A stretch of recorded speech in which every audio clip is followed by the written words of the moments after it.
Well, hello there. Happy Wednesday to all of you out there. My name's Joan Robison. Gosh, if you're just joining, welcome to Mindset Minutes. I'm thrilled that you're here. And I'm really excited about what we get to talk about today, which are the 3 E's of leadership. So, for those of you that have not yet joined my Flip the Switch community, I'm going to go ahead and post a link in the comments so you can join the Flip the Switch community, and would love to have you there and be around folks that are closing the gap on fear, flipping the switch, working in solution rather than staying stuck in the problem. And I'm expanding my brand a bit, and we're going to be really focusing on leadership. So, really, how do you show up?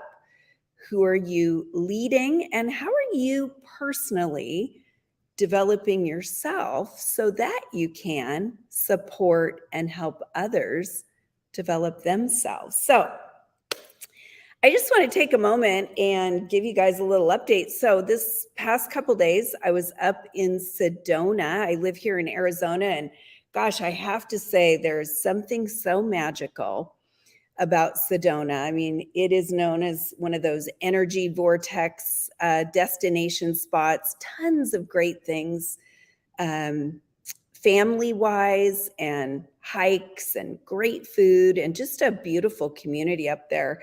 And it was really funny because I thought I just wanted to go on a hike and relax and a couple other things. But boy, we got rain up there, and rain and rain and more rain. So it was just like, I guess we're not going to be taking the hike. But anyway, what a beautiful place to be. So all of you out there, if you're looking for somewhere beautiful to go and you like nature, you love to hike, put Sedona on your list to check out because it was really, really beautiful. All right, I'm wondering why I've still got my earphone in. There we go. All right, so gosh, we are already getting midway through the month of September. And to me, one of the things I start thinking about is taking a look at where is my business. I like to do what I call a weekly pulse. I'm checking in with the leaders, checking in with brand new people. And I always start my work week planning on a Sunday so that I can look at the week out and really see what I have available, what needs to be done, what are some of the things that I continue to do consistently on a monthly basis. And there's always been what I would call an opportunity to find your own balance between your personal business, say, and your team business. Now, this, of course, is if you have a network marketing business. Many people have a network marketing business and a full-time other job. I know that's how I was. So if you're one of those people that has a full-time other job and a side hustle, I want to say congrats, because it's becoming the new norm with the way that the world is going, and just allowing people other avenues to have second and third streams of income. But if that's you, go ahead and give me like a thumbs up in the comments. Put a thumbs up if you're somebody that has a full-time other job and you have a network marketing business. In other words, you got two things happening. So what we are going to talk about today is leadership. And I got off on a little bit of a tangent there because I think oftentimes we can feel intimidated about leading. I think sometimes we feel I've got to be really great at being a leader in order to lead.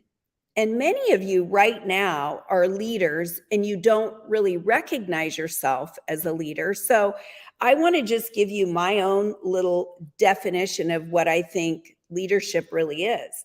I think as a leader, you're inspiring people. So write these words down if you're taking notes, but I think you're inspiring people by what you're doing. So, what is your personal business look like? Are you somebody that's consistent? Are you somebody that's showing up in a positive manner that is looking at what you can do? How are you inspiring the people that are around you? That's one of the first things that I think leaders do. And the best of the best leaders that I know are really good at inspiring people to want more for themselves, as well as to be more of who they're created to be. They're inspiring them to draw out their own inner brilliance. Okay. The next thing I think is that leaders are influencers. So you and I have influence when we are, I think, passionate, when we're excited, and also when we're knowledgeable. So when we can combine our head, so our head and our heart, I think those kinds of leaders have the most influence because they're wise, right? They're knowledgeable, they've got some experience, and they're also heart-centered, meaning they care about the people that they're touching and working with. So write that down as far as influencing. You can influence people with an idea. You can influence people by your own example. So many of the strongest leaders I know use very little words. They're showing up, and their actions speak to their leadership abilities. So who do you know that you really admire or that you follow that can inspire you and influence you?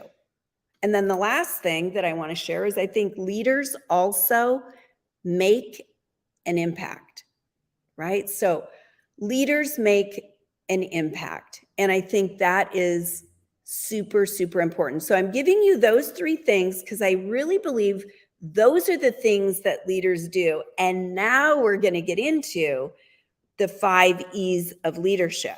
So you can get a little bit more info in my blog. It's going to be written out in a lot more details.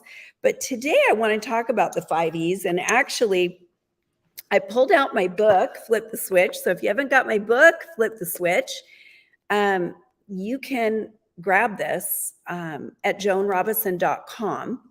And in the back, I talk about leadership and empowerment. And the 5 E's, again, are really a guide. So it's what I would call a place that you can measure your effectiveness. So the first E, again, if you're taking notes, is empathy. As a leader, it's really important that we hear, understand, and can put ourselves in the shoes of somebody on our team or at our job around what they're going through. It does not mean that you have to agree. Empathy is much different.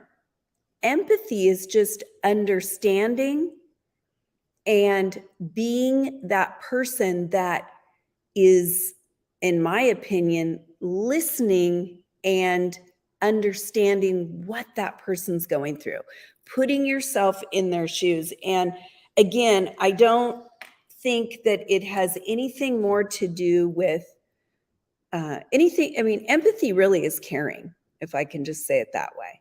Caring enough to take the time to listen.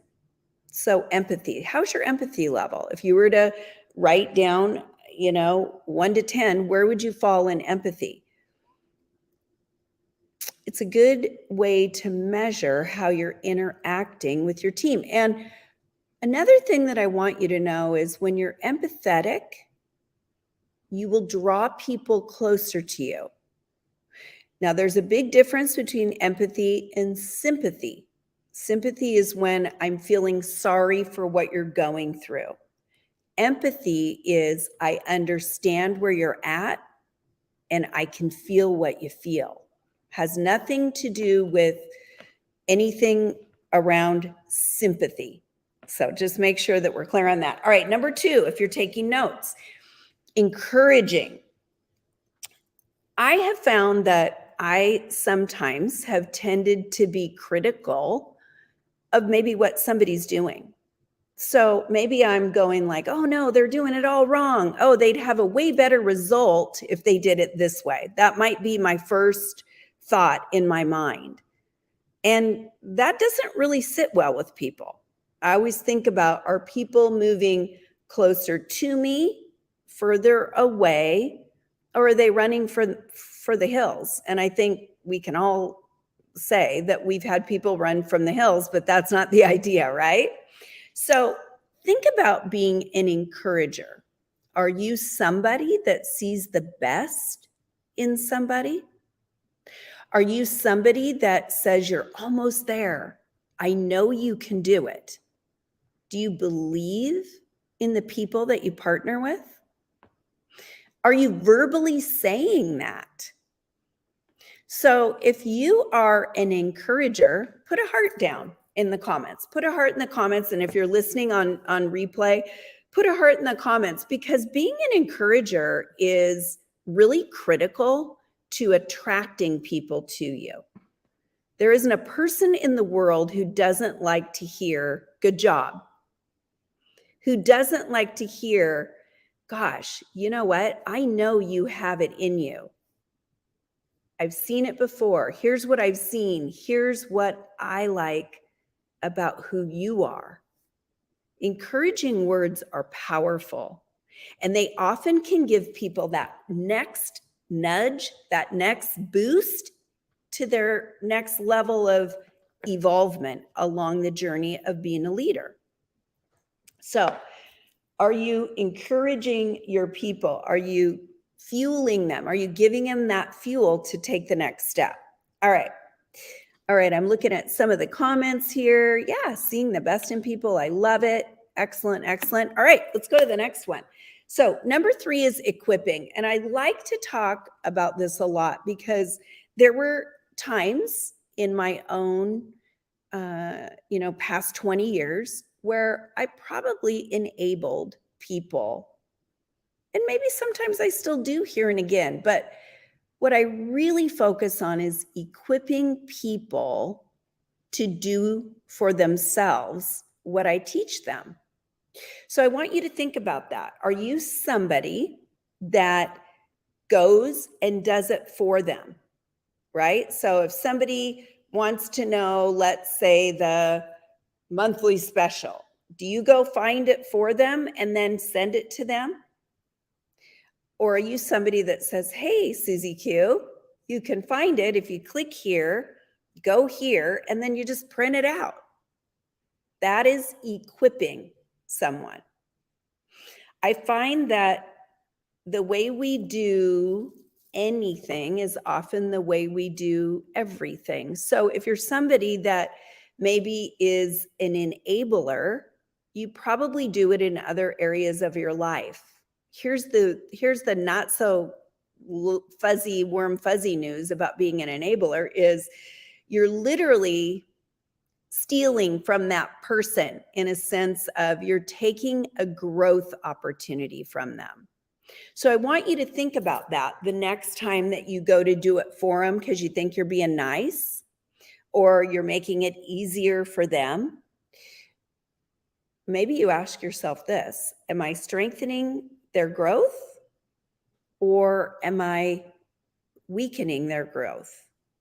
Now, let me give you one other example because I'm sure I'll get somewhere in the comments, someone's going to go, but once in a while. So let me give you this example. Let's say that you have somebody on your team that they're a rock star, they're a go-getter, they've been slam busy, and they call and they say, hey, Joan, can you grab me this? You bet I'm going to do it. You bet I'm going to do it. Because they're not somebody that's calling me all the time asking me to do it for them, making excuses. They were out last night. They're, at a function. They don't know how to access it.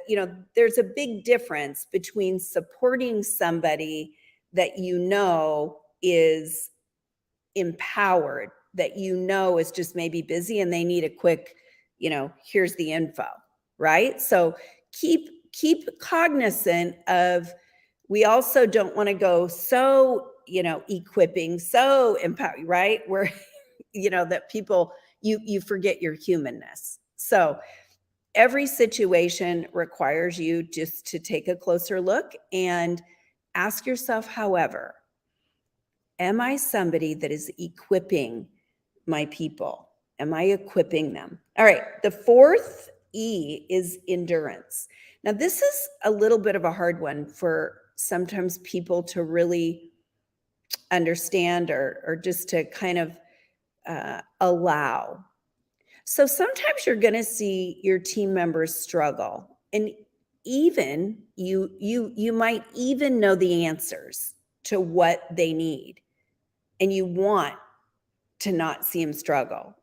I know many of you out there are probably parents. When your children go through, a challenge, are you the kind of parent that just picks up and does it for them? Do you let them off the hook?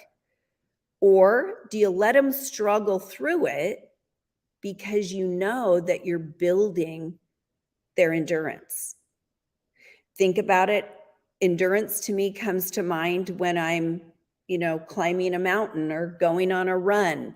Maybe the first time I go do it, I only can, be steady. This is just an example. Maybe it's 10 minutes. And then I've got to take a rest, or I've got to pause, or I've got to slow her down.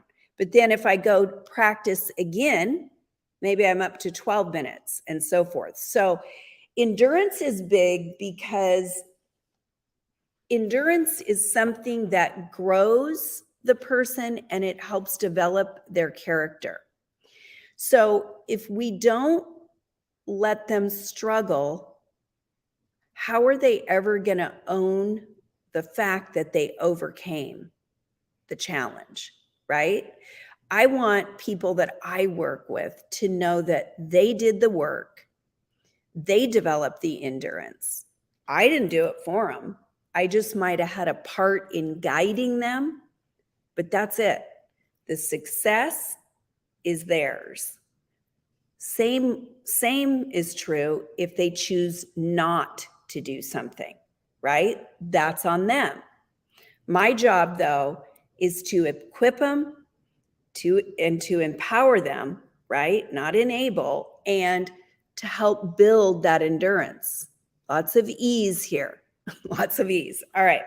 And then the last thing is empowering. And, I think this really goes without saying, but empowering is, again, another way to develop the, leaders around you. I think that there's some old, what I call wives' tales. People say, if you want the job done right, do it yourself. Well, you know what? In a team, that really isn't a good way to think of it. Empowering people to become stronger trainers, empowering people to become stronger at the business basics, empowering people with more responsibility. These kinds of things help people grow. It also makes them feel part of the bigger picture. So if I'm working and I'm the one doing all the work, well, the other people aren't growing if they don't have a part. So I want you to think about it, whether you have a couple people on your team or whether you have, maybe several hundred or thousands or whatever it might be. How are you empowering the people within your team to grow themselves and yet still be part of team collaboration and supporting the overall team? How are you doing that? If you're the one that has to have the full control over every single thing within your team, chances are you may not be growing up leaders. Not everybody's going to have your same opinion, and I think that's the beauty of working on teams and developing people is everybody has gifts and talents that they bring to the table. Every single human being has something that another human being doesn't have that is their secret sauce, right?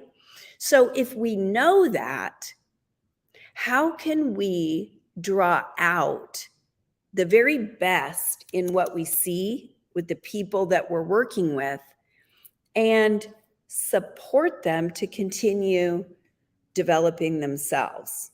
That to me is true empowerment. So I'm going to go just a quick recap. So we talked a little bit that leaders inspire, they influence, and they impact. To me, that's just leaders. That's what leaders do. And the 5 E's of leadership as a measure of where am I at in this journey with my people? Am I empathetic? Number 1. Am I encouraging? Number 2. Am I equipping? Number 3. Am I helping and supporting my team members build endurance? That would be number 4. And last, empowering. And that is number 5. So this is a great gauge. I like to tell people, put it on a 3x5 card and you can, continue to self-coach and ask yourself those questions.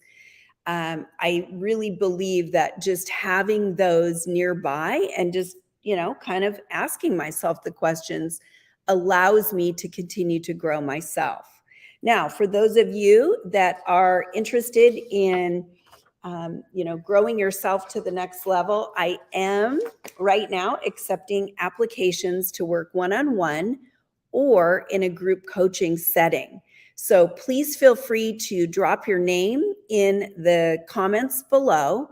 You can also reach out to me in Instant Messenger and we could book a 15-minute appointment and let's chat about where you are and what might be right for you.